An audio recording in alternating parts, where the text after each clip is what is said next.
Terima kasih pemirsa, Anda masih bersama kami dan kita masih tersambung melalui video conference bersama dengan Pak Henry Widiantoro, Research Analyst Erdika Elite Sekuritas. Oke, sebelum kita lebih lanjut membahas mengenai rekomendasi begitu ya, kita lihat dulu deretan saham pilihan yang sudah kami rangkum dalam grafis berikut ini. Yang pertama pemirsa, ada saham Tugu direkomendasikan buy on weakness, kemudian AMRT juga buy on weakness, Gas buy on weakness, dan juga Mutu direkomendasikan buy on weakness dengan posisi-posisi dapat Anda cermati di layar pemirsa, dan akan kita bahas kira-kira target price-nya dan juga stop loss-nya di posisi-posisi berapa lebih jauh gitu ya. Oke,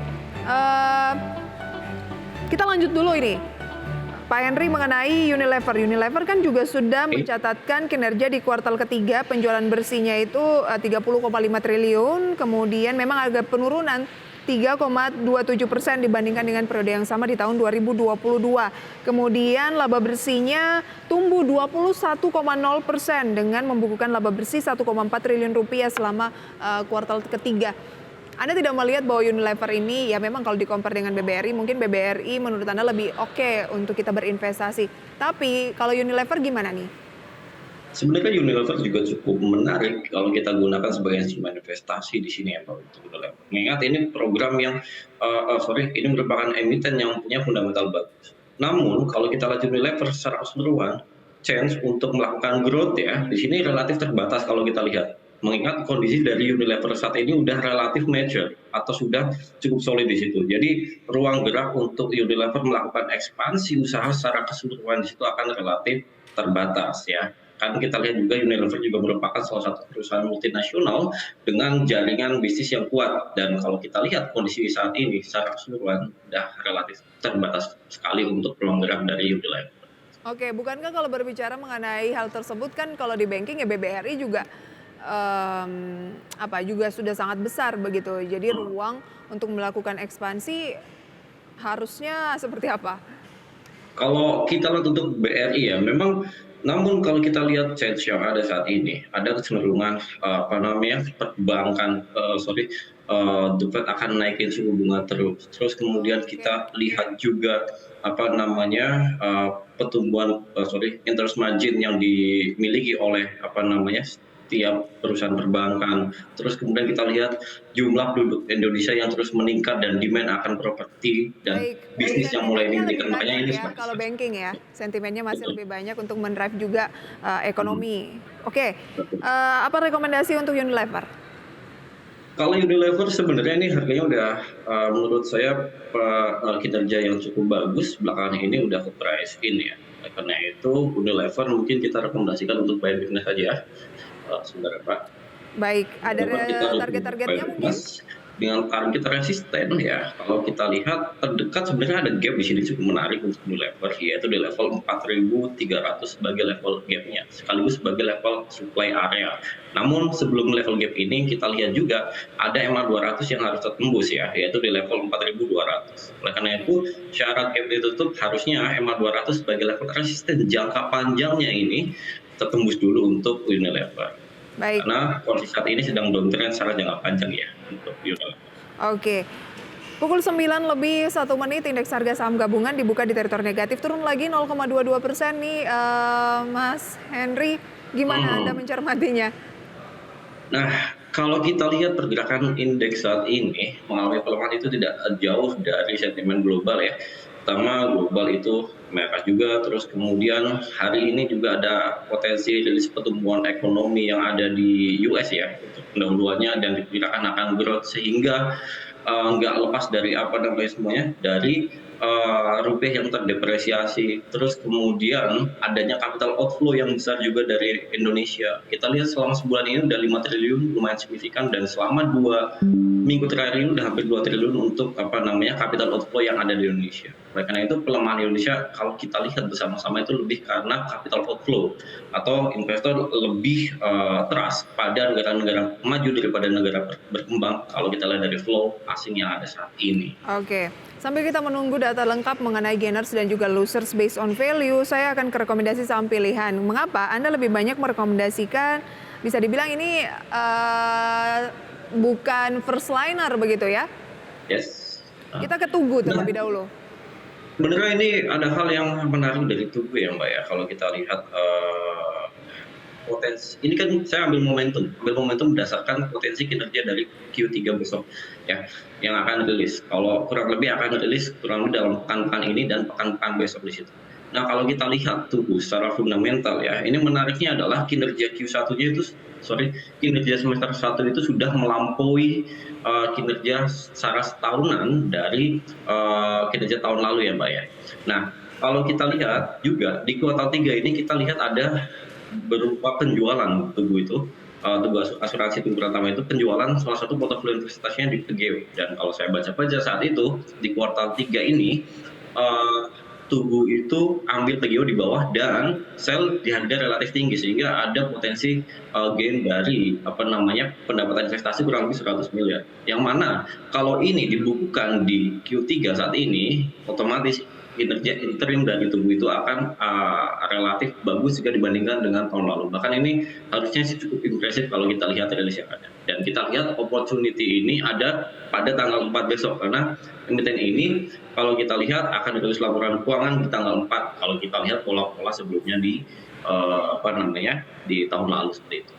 Oke, 1280 Anda bilang ada target untuk target price keduanya di 1295. Nah, target price pertama di 1280 pada pagi hari ini udah tercapai, tapi kita nggak tahu ya apakah dalam sesi 1 bisa di break atau enggak.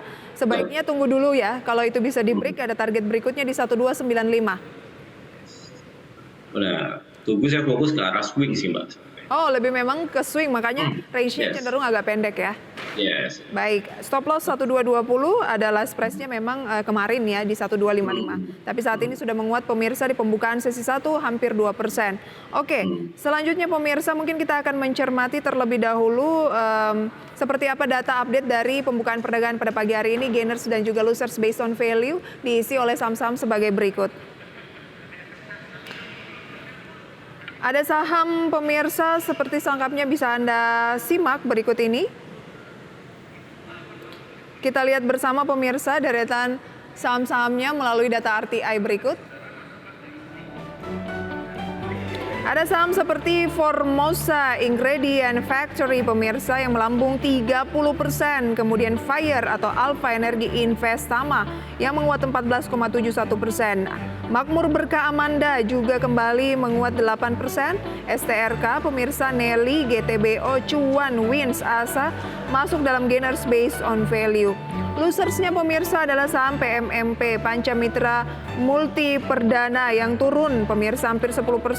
Graham Mitra Asia juga mengalami penurunan, PTRO, Dewi, Meta, Roda, PTPP, INTP, PTPS, Mutu masuk dalam deretan top losers pada pagi hari ini pemirsa di tengah indeks harga saham gabungan yang terpantau mengalami pelemahan 0,25%.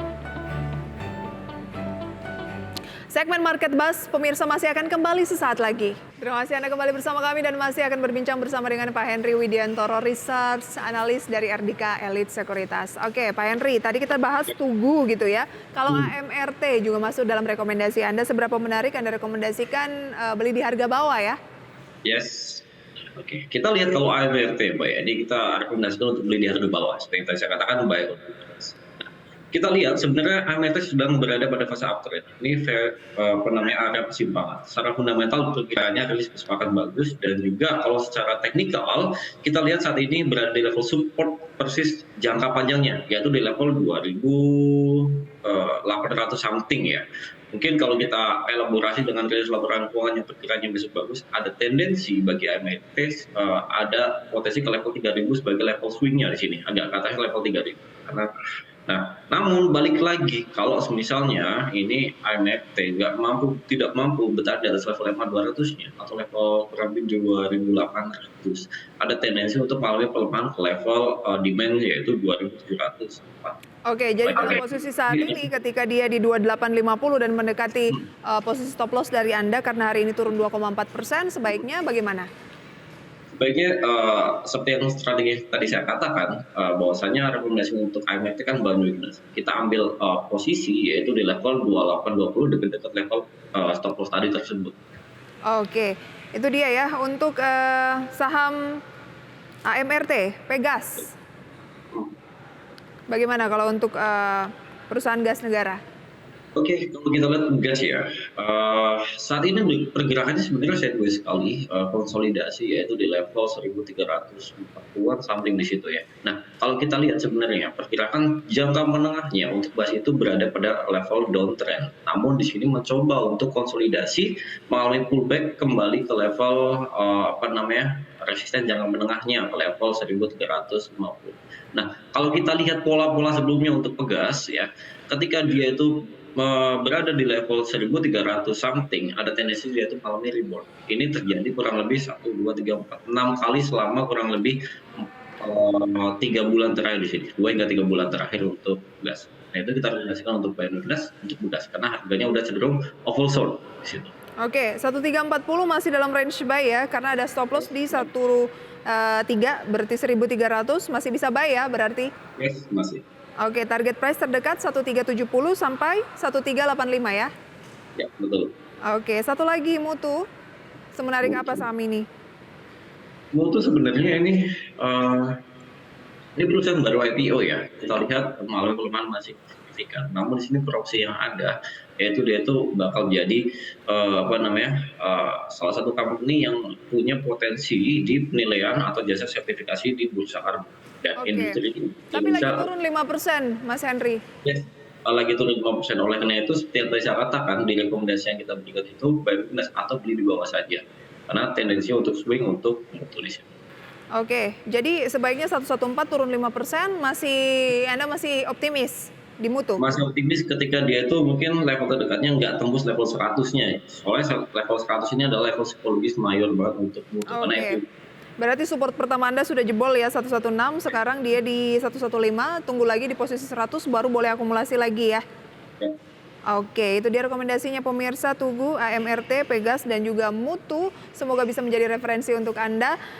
Mas Henry, terima kasih banyak untuk sharing informasinya di segmen Market Buzz kali ini. Dan semoga apa yang kita perbincangkan bisa menjadi referensi untuk pemirsa. Sampai berjumpa kembali. Terima kasih. Terima kasih Mbak Prisa.